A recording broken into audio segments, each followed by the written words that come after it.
दोस्तों नमस्कार, ये है मार्गदर्शन फॉर सिविल सर्विसेज। मैं अनुराग चौधरी। दोस्तों भारतीय इतिहास के अंतर्गत आज की वीडियो में आप पढ़ेंगे गुप्तकालीन शब्दावली एवं उनके लिए प्रयुक्त वर्तमान शब्द। आप जानते हैं कि गुप्त काल को सांस्कृतिक उपलब्धियों के कारण भारतीय इतिहास का स्वर्ण युग कहा जाता था।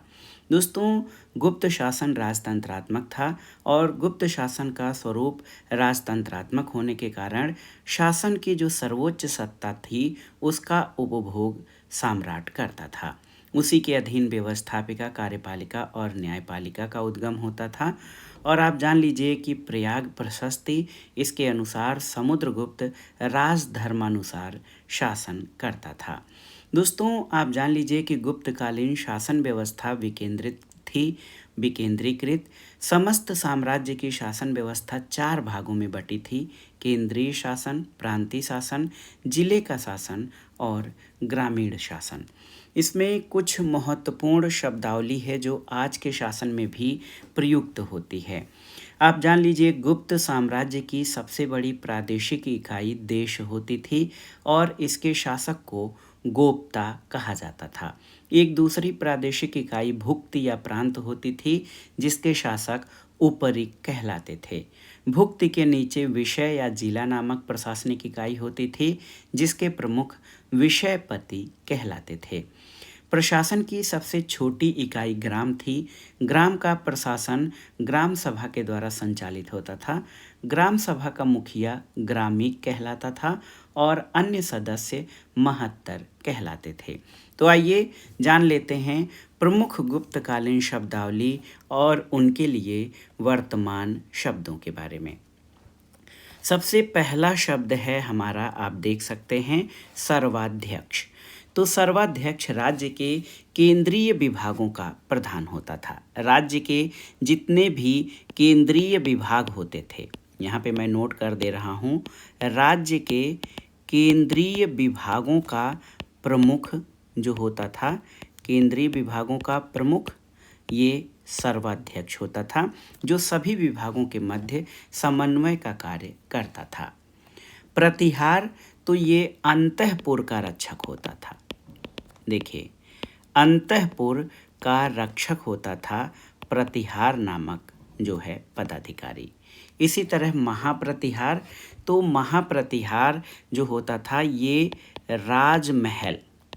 राजमहल के जो भी सैनिक होते थे या अंगरक्षक होते थे, याद रखिए, राजमहल के रक्षकों का मुखिया, अंगरक्षक या रक्षक जो होते थे, इनका जो मुखिया होता था, याद रखिएगा, इसको महाप्रतिहार कहा जाता था। एक और अधिकारी था विनय स्थिति स्थापक। तो 2 चीज़ें हैं, विनय स्थिति स्थापक धर्म और शिक्षा। धर्म और शिक्षा के मामलों का प्रमुख होता था। बहुत ही महत्वपूर्ण है, विनय स्थिति स्थापक ये धर्म और शिक्षा के क्षेत्र का प्रमुख अधिकारी होता था। अब आइए महापीलुपति जो अधिकारी था उसके बारे में जान लेते हैं। तो ये गज सेना कौन सी थी? हाथियों की। गज सेना का प्रमुख जो होता था उसको महापीलुपति कहा जाता था गुप्त काल में। महाअश्वपति, तो ये आप जान लीजिए नाम से, अश्व यानी जो घोड़ों की सेना है, अश्व सेना का प्रमुख जो होता था वो महाअश्वपति होता था। इसके अलावा एक बहुत ही महत्वपूर्ण अधिकारी है महासंधि विग्रहिक। तो ये बहुत ही महत्वपूर्ण मंत्री होता था, युद्ध एवं शांति का मंत्री, और ये राजा का बहुत खास भी होता था। युद्ध और शांति का मंत्री इसको महासंधि विग्रहिक कहा जाता था। दंडपाशिक, तो आप जान लीजिए दंडपाशिक जो होता था ये पुलिस विभाग का प्रमुख अधिकारी था। पुलिस विभाग का प्रमुख अधिकारी जो है ये दंडपाशिक कहलाता था। इसी तरह एक और जो अधिकारी है महाअक्षपटलिक। तो ये लेखाधिकारी, जो अकाउंट ऑफिसर होता है आज के समय में, लेखाधिकारी। तो महाअच्छपटलिक जो है शब्द प्रयोग किया जाता था लेखाधिकारी के लिए। उपारिक महाराज, देखिए उपरिक या उपारिक महाराज जो प्रांतों के शासक होते थे, आपने अभी हमने चर्चा भी किया है। प्रांतों के शासक को उपारिक जो है, जो एक तो देश की या सबसे बड़ी प्रादेशिक इकाई देश थी, इसके शासक को गोप्ता कहा जाता था। एक दूसरी प्रादेशिक इकाई भुक्त या प्रांत थी, जिसके शासक उपरिक या उपारिक महाराज कहे जाते थे। गोप्ता तो आप जानते हैं, गोप्ता जो है ये सीमा प्रांत या जो देश, जो प्रांतीय इकाई होती थी उसके हेड को या जिसके शासक को गोप्ता कहा जाता था। ये भी प्रादेशिक इकाई होती थी, लेकिन थोड़ा सा अंतर जब आप करेंगे तो ये सीमा प्रांतों का जो शासक होता था, सीमा प्रांतों का शासक, इसको गोप्ता कहा जाता था, याद रखिएगा। अगला है विषयपति। तो विषयपति कौन होता था? आप जानते हैं कि भुक्ति के नीचे विषय या जिला नामक प्रशासनिक इकाई होती थी, जिसके प्रमुख विषयपति कहलाते थे। तो भुक्ति या जिला के अधिकारी को जो है विषयपति कहा जाता था। और वर्तमान में जो जिलाधिकारी है, अगर आप कहें, विषयपति जो गुप्त काल का विषयपति था, वर्तमान में जिलाधिकारी के समतुल्य होता था। ग्रामीक तो आप जानते हैं ये गांव का मुखिया होता था। गांव का मुखिया ग्रामीक कहलाता था। इसके अलावा महत्तर, तो महत्तर ये ग्राम सभा के सदस्य होते थे। तो अन्य सदस्य जो गांव के सदस्य होते थे, मैं नोट कर दे रहा हूँ, ग्राम सभा के जो सदस्य होते थे इनको महत्तर और मुखिया को ग्रामीक कहा जाता था। देखिए एक और महत्वपूर्ण अधिकारी होता था भांडागाराधिकृत, तो ये कोषाध्यक्ष होता था। कोषाध्यक्ष यानी खजाने का मालिक, भांडागाराधिकृत। ध्रुवाधिकरण, तो याद रखिएगा भूमि कर वसूलने वाला अधिकारी।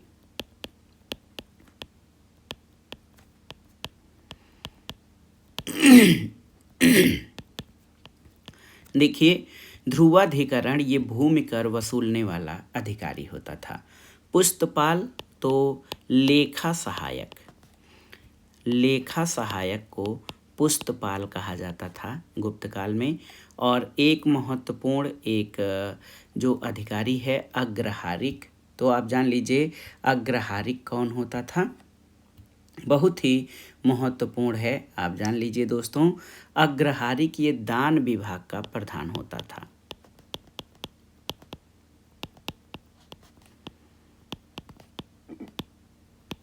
ये गुप्तकालीन शब्दावली है अग्रहारिक। दान विभाग का जो प्रधान होता था वो अग्रहारिक कहलाता था। आइए कुछ अन्य शब्दावलियों पर चलते हैं, गुप्तकालीन शब्दावली, और उनके अर्थ को जानते हैं।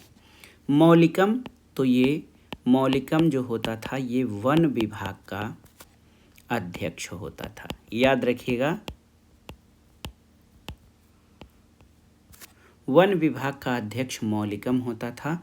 और शौल्किक ये कोई भी कर वसूली अधिकारी, कर वसूल करने वाला अधिकारी जो है उसको शौल्किक कहा जाता था। गुल्म, तो ये सैनिक टुकड़ी, गुप्त काल में सैनिक टुकड़ी के लिए याद रखिएगा गुल्म शब्द का प्रयोग किया जाता था। मीमांसक, तो ये बहुत ही महत्वपूर्ण है, न्यायाधीश, न्याय करने वाला अधिकारी या न्यायाधीश जिसको जस्टिस कहते हैं, इसके लिए जो है गुप्त काल में मीमांसक शब्द प्रचलित था। अनस्थानिक, तो ये अनस्थानिक रेशम कारखानों का अधिकारी होता था। रेशम कारखानों का अधिकारी जो था ये अनस्थानिक कहलाता था। इसके अलावा साधनिक, इसके बारे में जान लीजिए। साधनिक ये कर्ज और दंड का प्रभारी होता था। कर्ज और दंड का प्रभारी ये साधनिक कहलाता था। इसके अलावा एक और पद था कुलपुत्र। तो कुलपुत्र जो है ये देखिए भ्रष्टाचार निरीक्षक। भ्रष्टाचार निरीक्षक को गुप्त काल में कुलपुत्र कहा जाता था। आगे आते हैं क्षेत्र।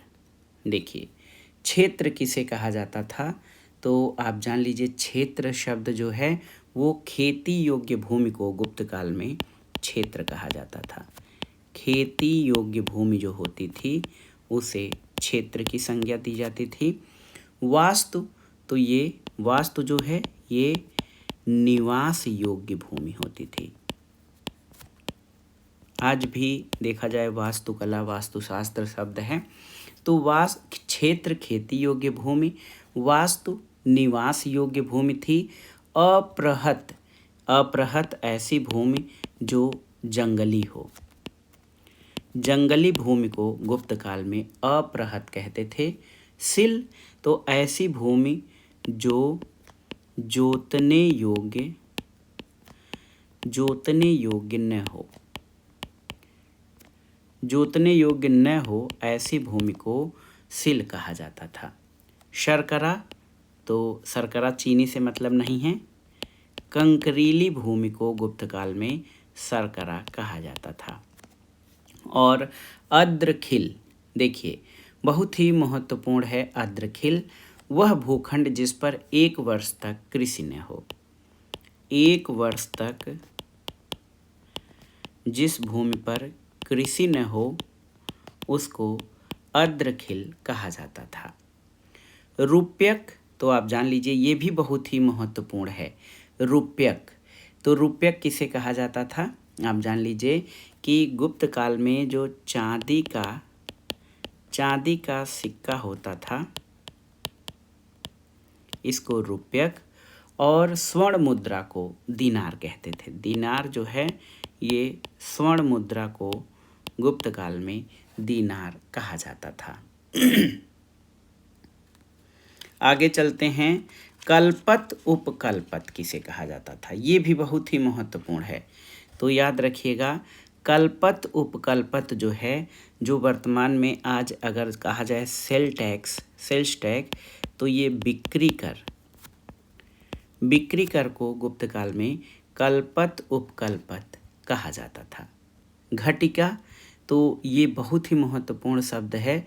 घटिका ये पानी से, बताइए, पानी से चलने वाली घड़ी, इसको गुप्त काल में घटिका कहते थे। कारवार कौन होता था, बताइए। कारवार तो महत्वपूर्ण है। कारवार, तो गुप्त काल में जो कारवार होता था ये आप जान लीजिए कि ऐसा व्यक्ति कारवार कहा जाता था जो चमड़े का कार्य करता था। देखिए महत्वपूर्ण शब्द है ये कारवार। आप जान लीजिए कि चर्म कर्म का व्यवसायी, चर्म कर्म का व्यवसाय करने वाले व्यक्ति को कारवार कहा जाता था।